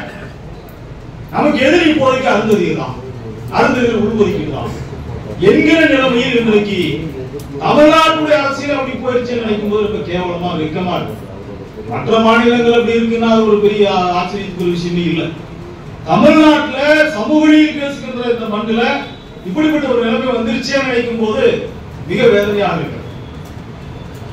நம்முடைய அண்ணன்மார்கள் எல்லாம் கடுமையான வார்த்தைகளை எங்களால் சொல்ல முடியாது. அதான் வச்சுக்கிட்டாலும் அவர் எங்க அண்ணன் தான். அது இந்த மாதிரி அண்ணன் திருமாவளவன் எங்களுக்கு அண்ணன் தான். அண்ணன் கிருஷ்ணசாமி எங்களுடைய அண்ணன் தான். ஆனா எங்களுக்கான உரிமைக்கான போராட்டங்களுக்கு நாங்க கேள்வி எழுப்போம், எங்களுக்கு பதில் சொல்றோம். நீங்க எப்படி உச்ச நீதிமன்றத்துக்கு கேஸ் போகலாம்? நீங்க அப்படி ஒரு தலித் ஒற்றுமையை ஏதாவது சீர்குலையும்னா தலித் ஒற்றுமை கட்டிக்காக நினைச்சீங்கன்னா எங்களெல்லாம் கூட்டு பேசிருக்கணும்.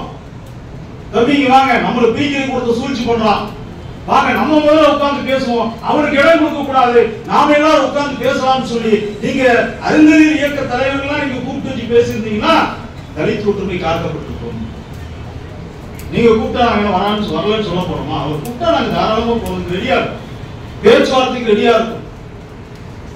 ஆனா அதையெல்லாம் விட்டு நாடு கடந்து மொழி கடந்து பல மாநிலங்களில் போய் சந்திக்கிறீங்க தலைவர்களை. இங்க இருக்கக்கூடிய தலைவர்கள் மத்தியில் ஒரு ஒருமித்த கருத்தை உருவாக்குவதற்கு எந்த முயற்சியும் எடுக்கவில்லை. இதை நான் பகிரங்கமாக குற்றம் சாட்டுகிறேன். அண்ணன் திருமாவளவர்கள் மீது பகிரங்கமாக நான் குற்றம் சாட்டுகிறேன். நீங்கள் சமூக நீதியை பற்றி நீங்கள் எப்படி பேச முடியும்? அதே நேரத்தில் இன்னொரு விஷயம் நடந்துச்சு. எல் முருகன் வந்து பேசினார், அவர் ஒரு கூட்டத்தில் பேசினார், சமூக நீதி பற்றி பேசுறதுக்கு திருமாவளவனுக்கு தகுதியே சொன்னார்.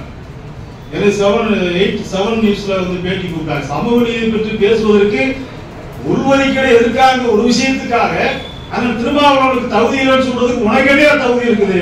முருகனை நீ யாரியா, இது எங்க அண்ணனுக்கு நாங்க பேச முடியா என்று நாங்கள் பேசுவோம். நாங்கள் பொது அவையில அந்த திருமாவளவனை விட்டுக் கொடுக்க மாட்டோம்.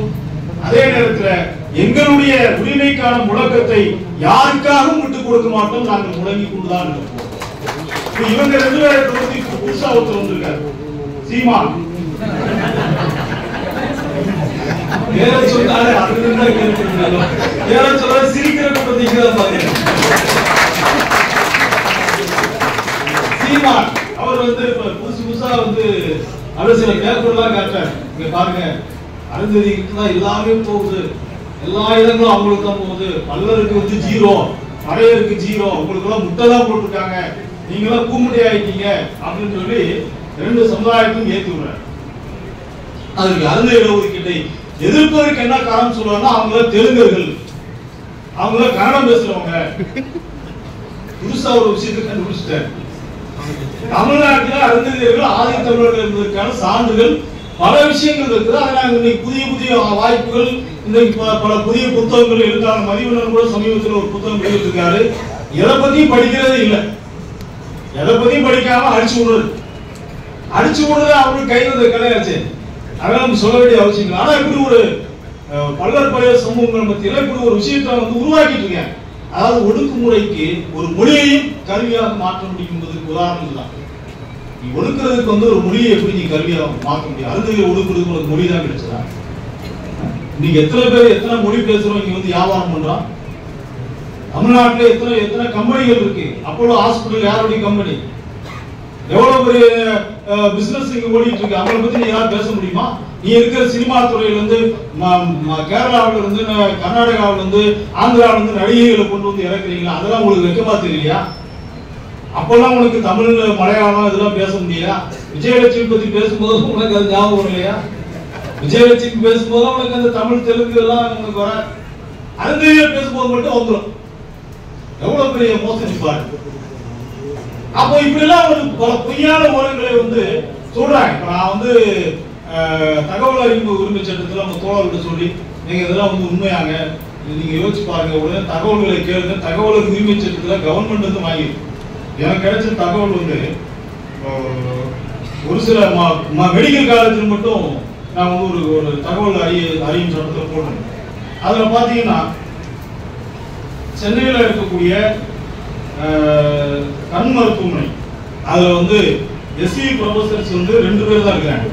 SC professor, assistant professor, professor 2 பேருமே சேர்ந்து 2 பேர் தான்.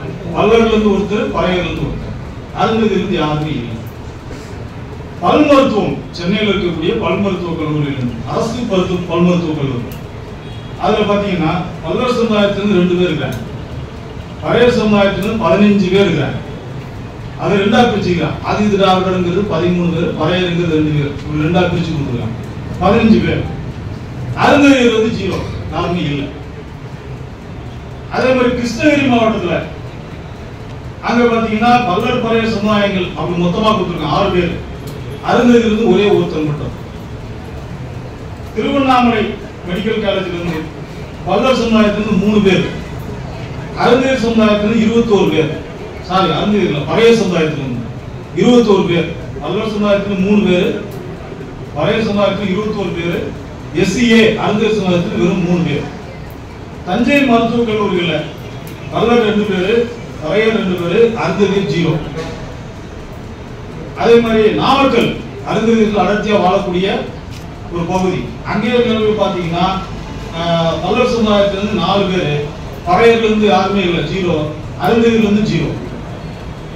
மதுரை மெடிக்கல் காலேஜ்ல பல்லர்ல இருந்து 5 பேர், பறையர்ல இருந்து 0, அருந்ததியில் ஒரே ஒருத்தர்.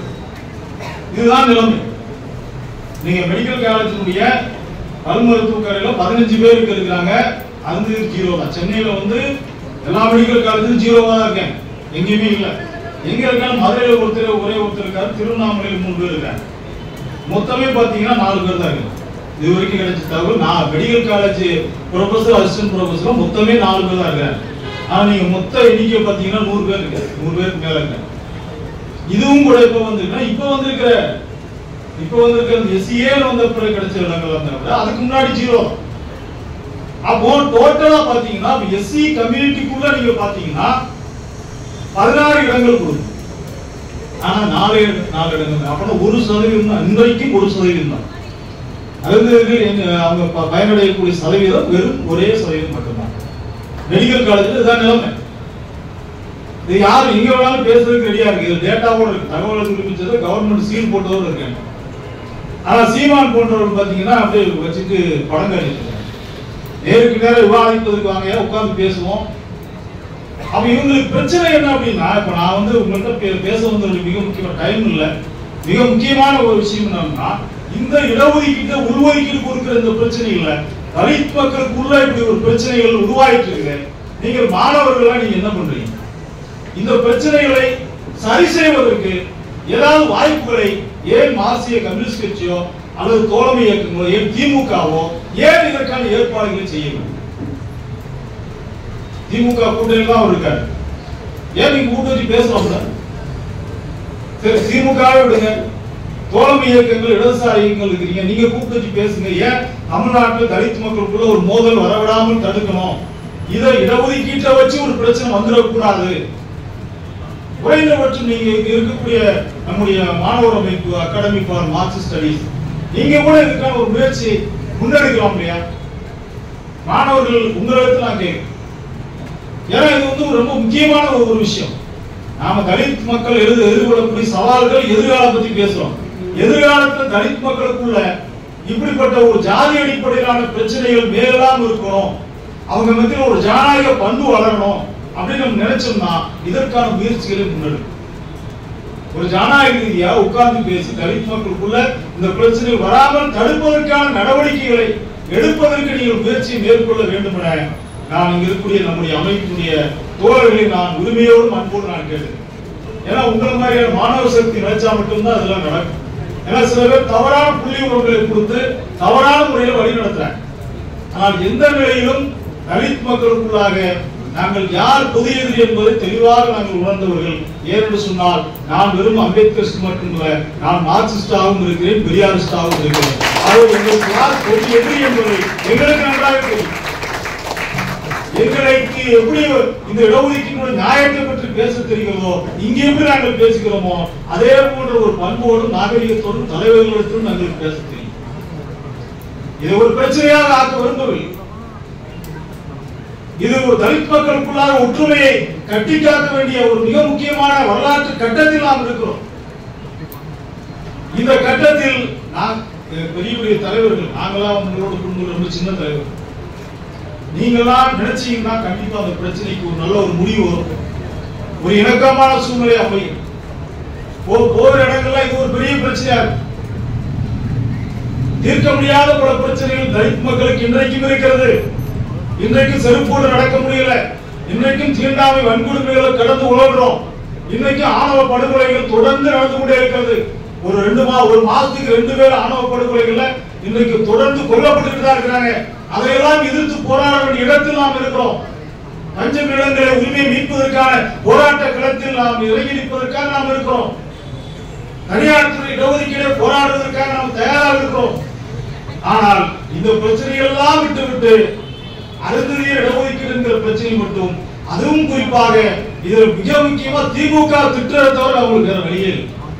திமுகவும் மார்க்சிஸ்ட் கட்சியும் தொடர்ந்து நீங்க முகநூல்ல பாத்தீங்கன்னா கலைஞரே தெலுங்கு அதனால அவர் கொடுத்தாரு. கலைஞரே ஒரு முத்தமிழ் அறிஞர் நம்ம பேசுறோம், அவரே தெலுங்கு ஆகிட்டாங்க முகநூல் வாசியும். அப்போ இந்த மாதிரியான ஒரு போக்கு என்பது எந்த ஒரு விதத்திலும் தலித் மக்களுடைய ஒற்றுமையை அது கட்டி காக்காது. ஒற்றுமை மட்டுமல்ல, இன்றைக்கு இருக்கக்கூடிய மிகப்பெரிய சவால் தலித் மக்களுடைய ஒற்றுமை என்பது மிகப்பெரிய சவால். நாம் எதுவும் செய்ய வேண்டாம், ஒரு ஒற்றுமையோடு எல்லா தலித்துகளும் இடதுசாரிகளும் ஒருமித்த கருத்தோடு ஒற்றுமை உணர்வோடு இருந்தால் மட்டும் போதும். அதுவே எதிராளிகளுக்கு மிக பயத்தை ஏற்படுத்தும். ஏன்னா எல்லாருக்குமான தலைவர்கள் அம்பேத்கர் தூக்கி பிடிக்கிறார், எல்லாருக்குமான தலைவர் சொல்லி தூக்கி பிடிக்க நமக்கு வந்து ஒரு பக்கம் சந்தோஷமா இருக்கு, ஒரு பயமாவும் இருக்கு.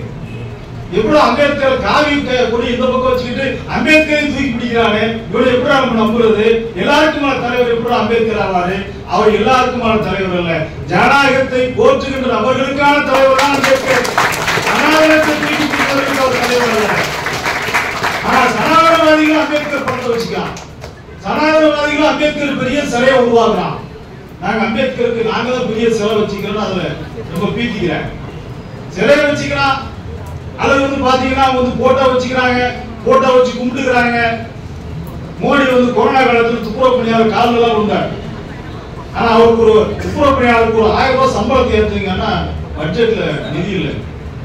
துப்புரவு பணியாளர் காலில் விழுவதுக்கு மட்டும் அவருக்கு இருக்க, காலில் விழுந்து அவங்களை காலை வாங்கி விடுறதுக்கு தயாரா இருக்க. ஆனா எந்த சூழ்நிலையும் அவருடைய வாழ்க்கையை மேம்படுவதற்கு அவர்கள் தயாராக இல்லை. அதுபோல அம்பேத்கர் இன்றைக்கு ஒரு நல்ல கமாடிட்டியாக மாறிவிட்டார், ஒரு நல்ல பிராண்ட். அவர் அம்பேத்கர் சொன்னா இன்னைக்கு நல்ல பிராண்டா இருக்கு. அது விஜய்க்கு கமர்ஷியலா ஒரு ஹீரோங்கிறனால அவருக்கு நல்லாவே தெரிஞ்சிச்சு அம்பேத்கர் பயன்படுத்தாதான் வந்து வர முடியும் அப்படின்னு.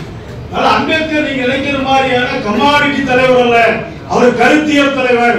அவரை நீங்க வந்து எந்த சூழலையும் நீங்க உங்களுக்காக ஆக்கிக் கொள்ள முடியாது. ஏன்னா வாஞ்சிநாதன் சுதந்திர போராட்ட தியாகிங்கிறான். வாஞ்சிநாதன் வந்து எப்ப செத்தான்? வெள்ளைக்கார துறை துறை என்று சொல்லக்கூடிய ஒரு ஆங்கிலேயரை சுட்டுக் கொண்டதனால அவரும் தியாகி ஆயிட்டார். வெள்ளைக்கார துறை துறையை ஏன் சுட்டுக் கொண்டாரு? ஏன்னா வெள்ளைக்கார அந்த கலெக்டர் வந்து பொது வீதியில ஒரு தலித் பெண்ணுடைய ஒரு பிரசவ வழியால் துடித்துக் கொண்டிருந்த ஒரு பெண்ணை அகரகாரத்தின் வழியாக அந்த பெண்ணை அழைத்து சென்று வந்து விட்டார். அந்த வண்டியில குதிரை வண்டியில ஏற்றி கொண்டு வந்து விட்டார். அகரகாரத்தின் வழியாக எப்படி ஒரு சக்கிலிய பெண்ணை நீ அழைத்து வரலாம், தீட்டுப்பட்டு விட்டது, இந்த அகரகாரத்தின் வழியாக அந்த ஆகம விதிகள்லாம் விதித்து விட்டான். ஏன் சொன்னா இவனு மாற்றி கருத்திக்கல, அதனால இவனுக்கு இந்த விதிகளை பற்றி ஆகம வேதங்களை பற்றி தெரியல. ஆகவே இந்த வெள்ளைக்காரனை சுட்டு கொன்னாதான் நம்முடைய வேதங்களும் மந்திரங்களும் காக்கப்படும் என்கிற அடிப்படையில் ஆஸ்துரையை சுட்டுக் கொன்றான் வாஞ்சிநாதன் என்கிற. ஆனா பாத்தீங்கன்னா வாஞ்சிநாதன் இன்னைக்கு சுதந்திர போராட்ட தியாகி. எதுக்கு கொண்டாங்கன்னு தெரியாது. நம்மளுக்கு வெள்ளைக்காரன் சுட்டா போதும் அவன் தியாகி ஆயிடுறான். வெள்ளைக்காரன் சுட்டாங்க அவன் தியாகி தான். வெள்ளைக்காரன் எதுக்கு சுட்டான் அதை பத்தி யோசிக்க. அது மாதிரி பிஜேபி காரன் அம்பேத்கர் தூக்கி பிடிக்கிறார். புதுசா வந்திருக்கோம் அம்பேத்கர் தூக்கி பிடிக்கிறார். அவர் யாருக்காக தூக்கி பிடிக்கிறார்? ஆகவே இந்த நிலையில் இருந்தால் அம்பேத்கர் நமக்கு விட்டு சென்ற அந்த பாதையில் இருந்துதான் யார் நமக்கு எதிரி, யார் நமக்கு நண்பர்கள் என்பதை புரிந்து கொண்டு அதன் அடிப்படையில் சமூக நீதிக்கான போராட்ட களத்தில் உள்ஒதுக்கீடு என்பது தவிர்க்க முடியாது. உள்ஒதுக்கீடு என்பது இன்றைய காலத்திற்கு தேவையானது. காலத்தின் தேவையை உணர்ந்து உள்ஒதுக்கீடு வழங்கப்பட்டிருக்கு. ஒருவேளை கொடுத்தவனுக்கு பல நோக்கங்கள் இருக்கலாம். இன்னைக்கு அதுவும் சொல்றாங்க, பிஜேபி காரன் நம்மளை பிரிக்கிறதுக்காக கொடுக்குறான், அவனுக்கு அந்த நோக்கம் இருக்கலாம். ஆனால் இன்னைக்கு இது தேவையான விஷயமா இருக்குல்ல. ஒரு மாநில அரசுக்கு அதிகாரம் கொடுக்கக்கூடிய ஒரு தீர்ப்பு, நீங்கள் தமிழ் தேசியம் பேசுவீர்கள், மாநில அரசுக்கு அதிகாரம் கொடுக்கக்கூடிய தீர்ப்பை வரவேற்கத்தான் செய்யணும். நான் ஒரு தமிழ் தேசியம் பேசுறேன், ஆனா மாநில அரசுக்கு ஒரு அதிகாரம் கொடுத்தவரை ஏற்றுக்க மாட்டேன். அது மத்திய அரசு கைகள் தான் இருக்கணும். அதை பிரிக்கக்கூடிய கொடுக்கக்கூடிய அதிகாரம் மாநில அரசு கொடுக்க கூடாது என்று எப்படி அந்த திருமாவளவன் சொல்ல முடியும்? இது நியாயமான விஷயமா? இந்த நிலையில் இருந்தால் உள்ஒதுக்கீட்டுக்கான போராட்டங்களும் கேள்விகளும் தொடர்ந்து இருந்து கொண்டிருக்கிறது. உள்ஒதுக்கீட்டை மட்டுமே வைத்து எந்த தலைவரையும் நாம் சிறுமைப்படுத்தக் கூடாது. எந்த தலைவரும் நமக்கு எதிரியாக பார்க்க வேண்டிய அவசியம் இல்லை. அந்த விஷயங்களை தாண்டி நிறைய தலைவர்கள் இருக்கிறார்கள் என்கிற அரசியல் புரிதலோடு தான் நாங்கள் பார்க்கிறோம். அந்த அடிப்படையில் தான் சமூக நீதி என்கிற அந்த இடஒதுக்கீடு பல்வேறு கட்டங்களில் சிக்கலை எதிர்கொண்டு வந்திருக்கிறது. அதில் மிக முக்கியமான இடத்துல எப்படி பிசி இருந்து எம்பிசி உருவாக்கும் பொழுது பிசி மக்கள் அமைதி காத்தாங்களோ, அல்லது பிசி இருந்து முஸ்லிம்களுக்கு கொடுக்கும் போது பிசிஆர் எதிர்ப்பு தெரிவிக்கலையே. முஸ்லிம்களுக்கு கொடுக்கணும் பிசி இருந்தாலும் கொடுக்க முடியும். ஏற்கனவே அவங்க பிசி தான் இருந்தாங்க. இப்ப புதுசா வந்திருக்காரு. நீங்க தனி ஒதுக்கீடு கொடுங்க, பொது தொகுதியில இருந்து கொடுங்க. அவங்களுக்கு எஸ்சி இருந்து நீங்க கொடுக்காதீங்க. நீங்க எஸ்சி ஒதுக்கீடு கொடுக்கறதா பிரச்சனை அப்படின்னா ஏற்கனவே எஸ்சி தானே இருந்தாங்க. எந்த வீட்டுல இருக்கிறோமோ அந்த வீட்டுல தான் பிரிச்சு கொடுக்க முடியும். ஊர்ல பொது இடம் ஒன்று இருக்கு. ஊர்ல இருக்கிற பொது இடத்துல எனக்கு வீடு கட்டி கொடுத்து போனோம்னா ஊருக்காரங்க சண்டை போடுவானா இல்லையா? அவன் எந்த இடத்துல இருக்கானோ அந்த எந்த வீட்டுல இருந்தானோ அந்த வீட்டுல தான் அவனுக்கு இடத்தை பிரிச்சு கொடுக்க முடியும். அண்ணன் தம்பி இருக்கிறோம்னா அண்ணன் தம்பிகள் அந்த வீட்டுக்கு தான் பிரிக்க முடியும். சரி, அப்படியே அவங்களை வச்சுட்டா கூட பொது இடத்தில் இடஒதுக்கீடு கேட்பு என்பது அருந்ததி இடஒதுக்கீடு வரும்போது மட்டும் ஏன் நீங்க அப்படி சொல்றீங்க? அது எல்லாரும் சேர்ந்து போராட வேண்டிய விஷயம் தானே. அப்ப எல்லாரும் பொது இடத்திலிருந்து இடஒதுக்கீடு வாங்குவதற்கு எல்லாரும் சேர்ந்து வாங்க. அண்ணன் கிருஷ்ணசாமி அவர்கள் வாங்க, அண்ணன் திருமாவளவன் அவர்கள் வாங்க, சீமான் வாங்க. எல்லாரும் சேர்ந்து பொது இடத்திலிருந்து தாழ்த்தப்பட்ட மக்கள் இடஒதுக்கீட்டை 18 இருந்து 25 உயர்த்துவோம், 30 உயர்த்துவோம். அதுக்கே நீங்க என்கிற இந்த கேள்விகள் எல்லாம் இருக்கிறது. ஆக இந்த உள்ஒதுக்கீட்டுடைய உண்மைகளை புரிந்து கொண்டு இந்த உள்ஒதுக்கீட்டுக்கு ஆதரவாக இது சமூக நீதிக்கான ஒரு தத்துவத்தினுடைய காலத்தின் தேவை என்பதை இங்க இருக்கக்கூடிய மாணவர்கள், ஆராய்ச்சியாளர்கள் நீங்கள் கண்டிப்பாக புரிந்து கொள்வீர்கள். நிச்சயமாக இதனுடைய காரணங்களை நீங்கள் வெளியில் சென்றும் நீங்கள் இந்த நியாயங்களை எடுத்துரைக்க வேண்டும் என உங்களை நான் இந்த நேரத்தில் அன்போடு கேட்டுக்கொண்டு இப்படி ஒரு அருமையான கருத்தரங்கை இந்த மாலை நேரத்தில் ஏற்பாடு செய்த நம்முடைய அம்பேத்கர் மார்க்சிஸ்ட் ஸ்டடீஸ் அமைப்பினுடைய ஏஎம்எஸ் அமைப்பினுடைய பொறுப்பாளர்களுக்கு நெஞ்சார்ந்த நன்றிகளை தெரிவித்து இந்த இது போன்ற நிகழ்வுகளுக்கு எங்களுக்கு மேலும் ஒரு பக்கபலமாக இது போன்ற பல்வேறு சமூக நீதிக்கான போராட்டங்களில் தோழர் ஆதவன் தீட்சிதா போன்றவர்கள் இங்கே இருக்கிறார்கள். அவர் பேசுவார்னா கண்டிப்பா அவர் மிகப்பெரிய பேச்சாக இருக்கும். அவரை போன்றவர்கள் பார்த்தீங்கன்னா இன்னும் எங்களுக்கு மிகப்பெரிய ஒரு பலத்தை ஒரு கருத்தியல் தளத்துல அதே நேரத்தில் போராளிகளுக்கு பல தரவுகளை கொடுக்கின்ற ஒரு மிகச்சிறந்த போராளியாக இருக்கிறார். ஆகவே அவரோடு இந்த நிகழ்வில் நான் பங்கேற்பதில் ஒரு பெரும் மகிழ்ச்சி அடைகிறேன். இந்த நிகழ்வில் தொடர்ந்து இது போன்ற கருத்தரங்களை நீங்கள் தொடர்ந்து நடத்துங்கள். உங்கள் முயற்சி வெற்றி அடையட்டும் என்று கூறி ஆதித்தமிழர் கட்சியுடைய நெஞ்சார்ந்த வாழ்த்துக்களை கூறி விடைபெறுகிறேன்.